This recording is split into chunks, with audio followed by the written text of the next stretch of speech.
Russians. What do you make about what the Russians are doing? Well, I think right now the Russians are a little bit in the background, despite the fact that Mahmoud Abbas is currently in Moscow. The Russians have other problems to solve, in fact. So I'm not sure they want to take an active part in that, despite the fact that also they declared they will support Iran.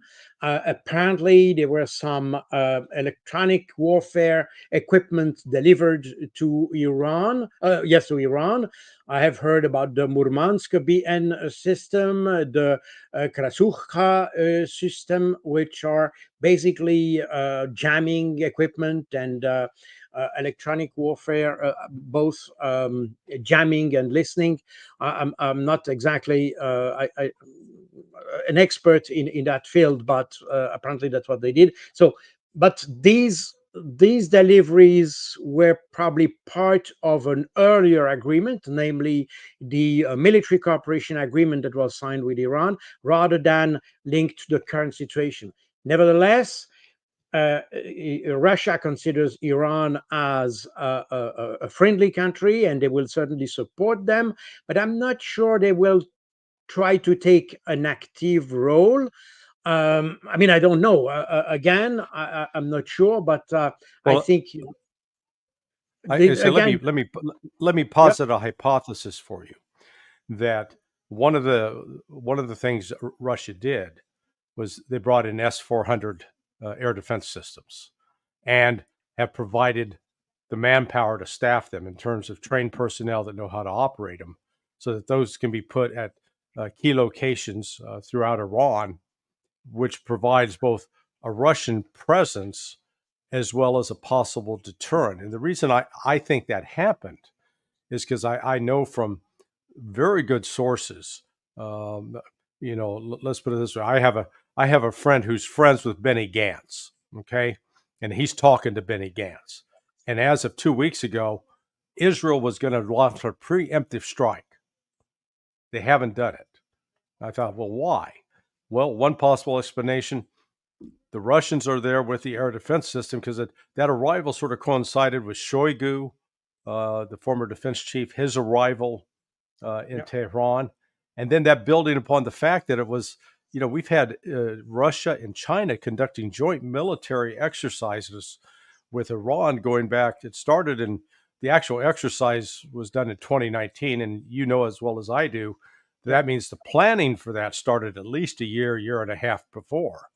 So that's what I mean by I think Iran is sort of a secret, a hidden power behind this whole process. That may well be possible. I mean, I'm not aware. I've heard about the S400 and so on, with including a Russian crew for that. But I'm not sure. But in the past, you may remember that in 1973, you had the SA-5 anti-aircraft system that were deployed in Syria, and the for that reason, by the way, as the Israelis came close to Damascus, the US in fact intervened to prevent the Israelis to come too close to Damascus, because they didn't want to have a confrontation with Russian, I mean Soviet at the time, the Soviet troops that were deployed there. So we have an historic example for that, and we might well have a similar situation if you have a Russian crew to deploy or to train even Iranian crew. That I could even imagine. I mean, some have speculated that in the transition period, because to have some the degree of proficiency to use these systems, it will probably take weeks or even months. We see the problem with the F-16 in Ukraine. So it might be, some have suggested that some Russian crews are in fact manning the equipment in the transitory period to act as a deterrent for any Israeli action. I've no confirmation of that. I Yeah, don't know if it's even true, but it might be plausible, let's say. yeah, and the other part of this is, we're portraying as if it's just Iran that Israel has to worry about, but they've murdered a couple of senior Hezbollah officials in Lebanon, and so and it has, I'm sort of struck by the way the media covers this. They're talking about, boy, Hezbollah may strike and the conflict's going to increase. And I've been watching over the last 10 months. Hezbollah has been pretty liberal about firing rockets, missiles, and mortars into Israel. But you've got that, and then ditto with the Houthis.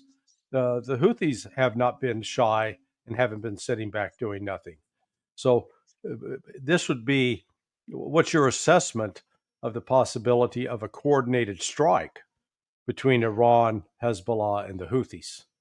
Well, whether it's coordinated or simultaneous, this is the question. For instance, last time in April, on the you remind us about the strike on the 13th of April, Iran attacked, and you had at the same time you had also Hezbollah shooting some missiles, firing some missiles at the northern part of Israel. That was not really mentioned by the media, but it Yeah. was probably not coordinated. But it let's say Hezbollah used the opportunity.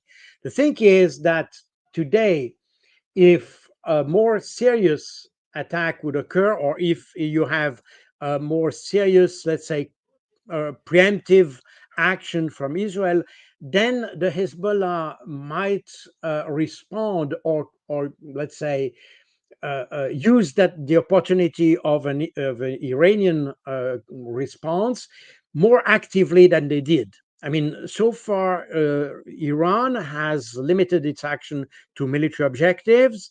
They have, I think, they have conducted 4,400 attacks since October. So it's a lot of attacks Yeah. on Yeah. 1,600 objectives. So it's a lot, but they haven't delivered their full capabilities. And certainly, if anything serious is done by Israel, it may receive a more stronger response. And it's also interesting to note that in the recent weeks, the Hezbollah has published some movies made by drones that they sent over the northern part and the center part of Israel, meaning that the air defense system of Israel, namely the Iron Dome, was unable to identify these drones and to destroy them. So that indicates that the Iron Dome system is probably not as effective as we portray it in the West. As a result, the consequences of a massive attack conducted both by Iran on the one hand and by Hezbollah on the other hand, and maybe by the Houthis as a third party, that may very well how you say that saturate the Yeah. air defense of Israel. And I think that's probably something. I mean, after the publication of the video by Hezbollah earlier this last month, I know that the Israeli general staff was very concerned about these capabilities and made some assessments that they were not ready to counter any substantial attack coming from Hezbollah or even Iran. So Israel is not really in a very good position. And as it comes to ground warfare, we have seen that we remember that in 2006, despite all the destructions made by Israel in southern Lebanon, this was considered as a victory for Hezbollah. And we see since October, the 7th of October or the 8th of October, that the Israeli army is not ready for the kind of warfare that is conducted both in the Gaza Strip, but also probably in the northern part of Lebanon, in the southern part of Lebanon. Meaning that both on the air defense side and on the ground force side, we have an Israel which is where whose capabilities are, in my view, widely overestimated in the West. And probably they realize today that engaging into